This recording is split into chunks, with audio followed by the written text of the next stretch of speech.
অর্থ ইনকামের নেশায় আমাদেরকে পাগল করে দেয়নি তো আমাদের বিবেক? যদি অর্থ ইনকামের নেশায় পাগল হয়ে যান তাহলে একটা কথা শুনে যান, আপনি আজকে যে অর্থ ইনকাম করছেন এটা আপনার হালাল হতে হবে।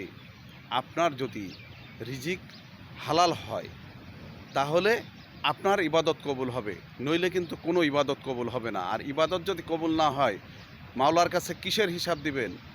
সেদিন মুখ বন্ধ করে মাথা নিচু করে থাকবেন, কোনো লাভ নাই। পথ কিন্তু ওই সোজা জাহান্নাম। তাই চেষ্টা করুন, রিজিক যেটা ইনকাম করবেন হালাল করার চেষ্টা করবেন। কখনো কারোর সম্পদের দিকে কুনজর দিবেন না, লোভ করবেন না। তাহলে দেখবেন যে আপনি এখানে কষ্টে থাকলেও ওখানে আলহামদুলিল্লাহ সুখেই থাকবেন বন্ধু।